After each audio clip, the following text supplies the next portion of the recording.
Cyrus, don't be silly. He didn't pick you because of the name. You do not have to change the name Cyrus. You're a good Secretary of State. All right, well, I'll talk to you later. I'm talking to Geraldo. Just call me back. Goodbye. Uh, almost live, not even remotely live, on tape in California. It's Good Night America. Yay! All right, now we're talking. Chevy Chase is one of the funniest men in the entire country. I first saw him in a hysterical program in New York City called Lemmings. From there, as you know, he went on to Saturday Night Live, NBC's outrageous program. He now has a series of his own specials that start this May on NBC. You also, I might add, might have seen him in the inaugural gala for President Carter, where he was irreverent with President Carter, as he had been with President Ford before that. You know, he's irreverent either to Republicans or Democrats. It doesn't matter. And most recently, he was the and Whigs and Tories, too. and this big hit of the Academy Award program. Hi. Oh, that's very nice. Nice house you got there. Thanks a lot. It's getting cold out here in LA. Getting a little chilly here in LA. Shooting a little late, but it's... As the sun goes down. Nice thing. Has your anxiety level, I wonder, Chevy, increased as your stardom, your relative importance in show business has increased? Oh, yeah. How come, and how do you deal with it? Well, the answer to how come is that I think just about any change of emotional and environmental situation will increase anxiety level. All you have to do is walk outside and you get a little heart throb, you know. But I mean, it's been very high tension because of the pressure of suddenly being a celebrity. How I deal with it is questionable, but I roll with it. The lucky part is, in fact, that I'm old enough to deal with it. I'm 26 now, and you know, I'm 33. And had it hit me when I was younger, it might have been more difficult. But I've worked a long time toward it, so in a sense, so that it's not as difficult as it might seem. You said, Chevy, that you attained success. Like, you're 33 right now. Freddie Prinze was 22 when he was really on top of the world. He was a superstar. He had his own series. Everything else was happening to him. Do you think that the reason he could not handle it and you can handle it is the difference in age, the fact that you attained stardom after you'd had a greater bundle of experiences than he had? First of all, Freddie, whatever his age was, it happened very fast, and he was young. And a lot happens over those years. I mean, I've been doing it a long time, just as he has, but just those many years longer makes a difference.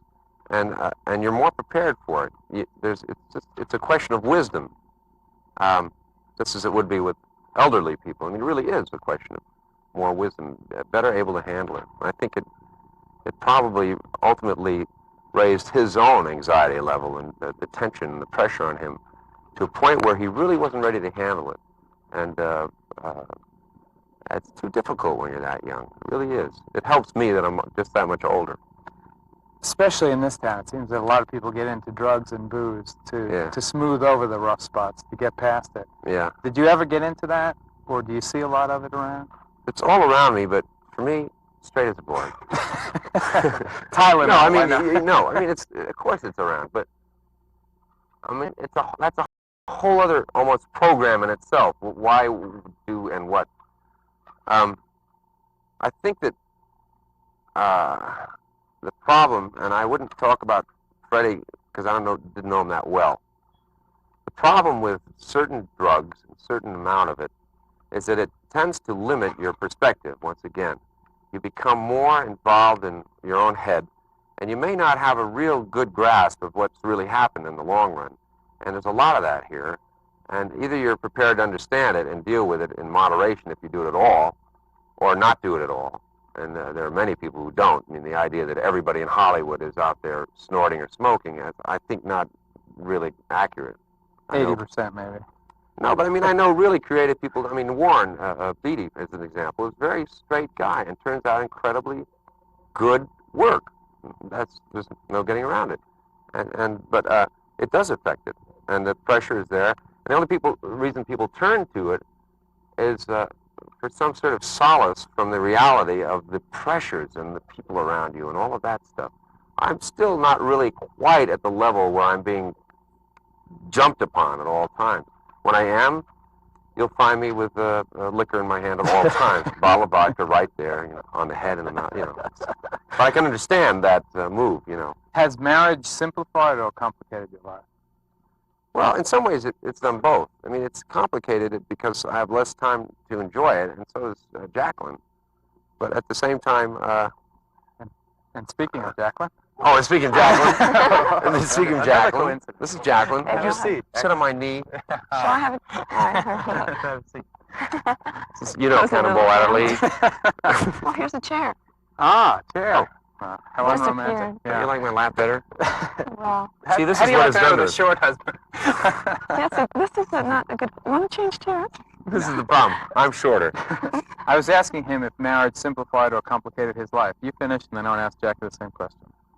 Well, let's see. I gotta anticipate Jacqueline's answer. Well, I better answer first. Okay. I'll answer for Jacqueline. All right, you answer for me.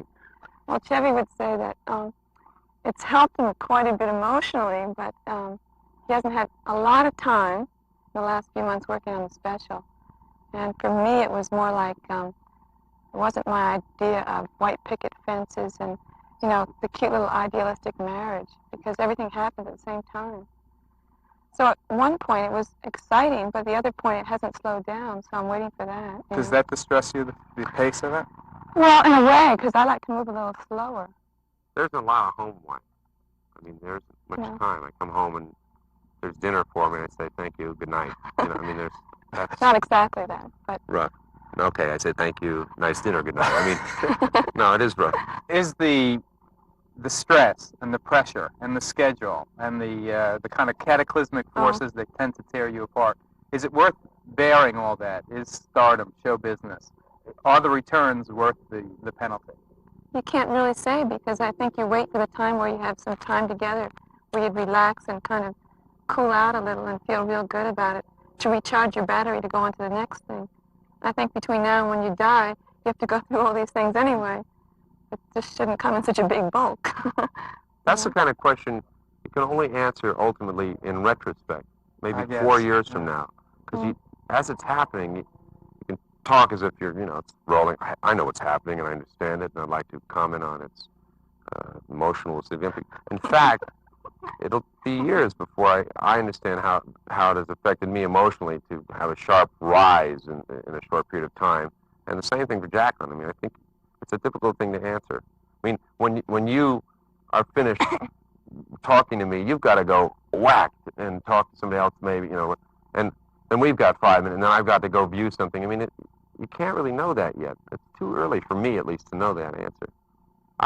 Worth it? I mean, sure, it's worth it from one perspective if you're talking about showbiz. But if you're talking about a close personal emotional relationship, I'm not sure I'd want to answer one way or the other, but it's hard to know the answer until years later when you look back and you say, was it worth it? It's hard to know. I hope that when you look back years later, you say, yeah, it was all right, it was cool, it was great. Thank you very much for being on. Thanks. All right.